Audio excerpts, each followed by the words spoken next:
सुनील नारायण न जाने कितने बैट्समैन को अपनी स्पिन की जाल के चपेट में फंसा है। इसके मिस्ट्री स्पिन की जवाब AB de Villiers, Glenn Maxwell and Rohit Sharma तक नहीं दे पाए। वो जब गेंदबाजी करने आता है तो बल्लेबाज के मन में दो ही ख्याल आता है, एक तो इसके ओवर को इज्जत से निकाल लूं या फिर दूसरा अटक करके विकेट दे दूं। नारायण आज में जितना खतरनाक बॉलर है उससे कई गुना खतरनाक था जब तक उनकी बॉलिंग एक्शन पे बैन न लगाया गया था। कि बॉलिंग एक्शन कंट्रोवर्सी की वजह से उसके करियर में बहुत सारे अप्स एंड डाउन्स देखने को मिला। आज की वीडियो में हम बात करेंगे इसी मिस्ट्री स्पिनर की, जिसने इतना कंट्रोवर्सी से कि अपने क्रिकेट से जुड़ी जीत को कभी नहीं छोड़ा।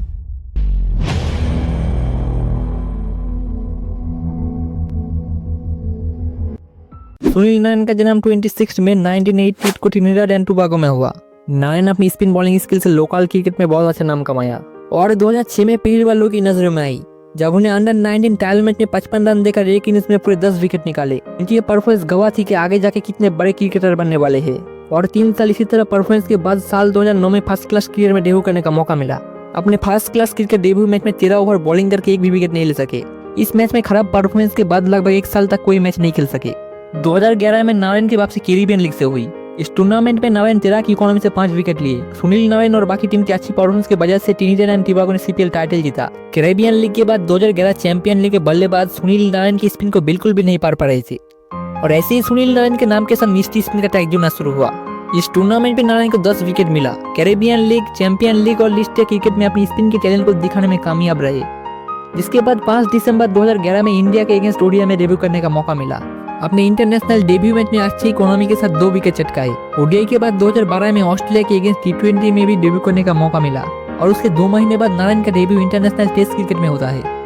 सुनील नारायण की टैलेंट को देखते हुए 2012 की आईपीएल ऑक्शन में केकेआर ने अपनी टीम में शामिल किया, जिसके बाद 2012 और 2014 में केकेआर को चैंपियन बनने में एक इंपॉर्टेंट रोल निभाया। तब से लेकर आज तक वो केकेआर के एक अहम खिलाड़ी बने हुए हैं। सुनील नारायण अपनी मिस्ट्री स्पिन के साथ क्रिकेट जगत में एक बड़े नाम बनते जा रहे थे, लेकिन फिर 2014 में सुनील का तो ऐसा हुआ कि मानो वो अंदर से ही टूट गए। 2014 चैंपियन लीग फाइनल, जहाँ पे सीएसके वर्सेस केकेआर के बीच फाइनल मैच खेले जाने वाले थे, लेकिन मैच के जस्ट थोड़ी देर पहले सुनील नारायण को सस्पेंड कर दिया गया और वजह बताया गया उनकी बॉलिंग एक्शन।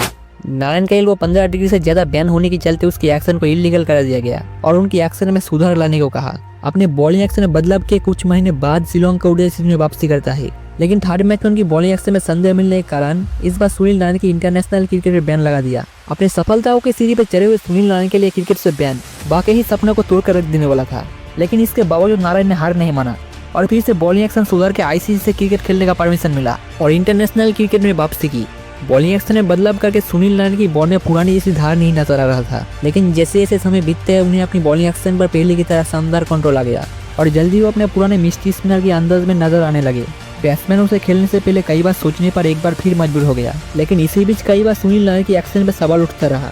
2017 के पाकिस्तान सुपर लीग में एक मैच के दौरान सुनील नारायण को फिर से बॉलिंग एक्शन के लिए रिपोर्ट किया गया। सुनील नारायण को मैच ऑफिशियल ने वॉचिंग लिस्ट पर रखा और टूर्नामेंट कंटिन्यू करने को कहा। 2020 में आईपीएल के बीच उनकी बॉलिंग एक्शन को लेकर कई टीमों ने रिपोर्ट किया, लेकिन अच्छी से रिव्यू करने के बाद उनकी बॉलिंग एक्शन को लीगल बताया गया। इस कंट्रोवर्सी से निकलने के बाद सुनील नारायण पीछे मुड़े कभी नहीं देखा। पुरानी बात को भुला के दुनिया भर में होने वाले लीग में अपनी स्पिन का जादू दिखाते रहे, लेकिन इस बार अपनी स्पिन के साथ साथ ताबड़तोड़ बल्लेबाजी से सभी फैंस का दिल जीता और इस साल केकेआर को चैंपियन बनाने में सबसे अहम रोल निभाया। नारायण इस साल बल्लेबाजी में 488 रन के साथ 15 विकेट लेकर मोस्ट वैल्यूएबल प्लेयर का अवार्ड जीता। कंट्रोवर्सी और अप्स एंड डाउन से भरी सुनील नारायण का इंटरनेशनल करियर भले ही छोटा हो, मगर उससे ज्यादा इम्पैक्टफुल करियर शायद ही किसी और का है।